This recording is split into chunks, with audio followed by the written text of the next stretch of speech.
Habari za sisi mpendwa mtazamaji wa Badida Channel. Ni matumaini yangu mzima wa afya na unaendelea vyema na majukumu kwa kila siku. Mpendwa, leo tutakwenda kuangalia tabia ambazo zinaweza kusababisha ukawa maskini na ukawa mtumwa wa maskini. Tabia kwanza, kuishi juu ya kipato chako.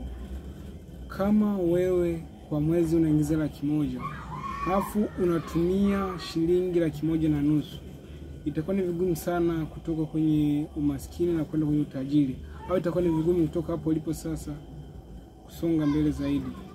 Kama unataka kutoka hapo, hakikisha unaishi chini ya kipato chako. Inamaanisha kama unapata 100,000, hakikisha unatumia labda 70,000 au 60,000, inayobaki uweke akiba.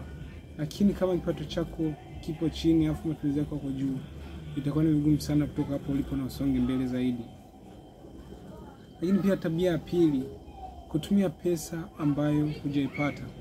Watu wengi unapoweka makubaliano kufanya kazi, mtu anaomba advance, yani anaomba pesa kabla ya kufanya kazi. Hiyo imesababisha watu wengi wabaki kwenye maskini, kwa sababu mtu anamaliza kazi, anamaliza kujenga nyumba, anamaliza labda kazi aliyopewa, pesa yote ikiwa imeshaisha. Anamaliza kazi afu anaanza kuingia kwenye madeni. Hiyo ni mbaya sana. Hakikisha unapata pesa ambayo umefanyia kazi. Usichukue advance. Advance itakuacha kwenye utumwa wa maskini. Lakini pia tabia tatu, kukopa ovyo. Tabia kukopa ovyo itakufanya uendelee kuwa maskini maisha yako yote hapa duniani. So kama hutaki kuwa maskini, acha kukopa ovyo. Kama unachukua mkopo, chukua mkopo mkubwa, tena mkopo wa malengo. Usichukue mikopo isiyokuwa na malengo. Usichukue mkopo kwa ajili ya kufanya sherehe. Usichukue mkopo kwa ajili ya kuwalipia watoto shule.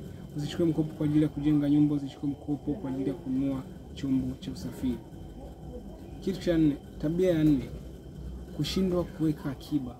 Kama wewe hujajijengea desturi ya kuweka akiba, itakuwa ni vigumu kutoka hapo ulipo, kwa sababu akiba hiyo ndio itakusaidia kuanzisha vyanzo vingi vya kipato. So kama huweki akiba, huwezi kusonga mbele.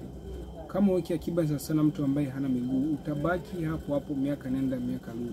So kama unataka kumove forward, hakikisha unaweka akiba kila siku. Hata kama utoka shilingi 100 au 200, ukijumuisha ndani ya miaka 10 au miaka 20, utakuwa umeshaweka pesa nyingi zitakazo kusaidia kuanzisha vyanzo vya mapato.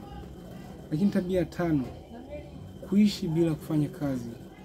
Kuna watu wamekuwa wavivu, ni watu wavivu, yani tu hataki kufanya kazi, muda utupo nyumbani, muda tena zula mitaani, muda mwingi amelala. Kama wewe upendi kufanya kazi, hakika hutaweza kuwa tajiri. Kama unataka kuwa tajiri, hakikisha unafanya kazi. Kutaka kufanya kazi ni dalili ya umaskini na utaendelea kuwa maskini maisha yako yote.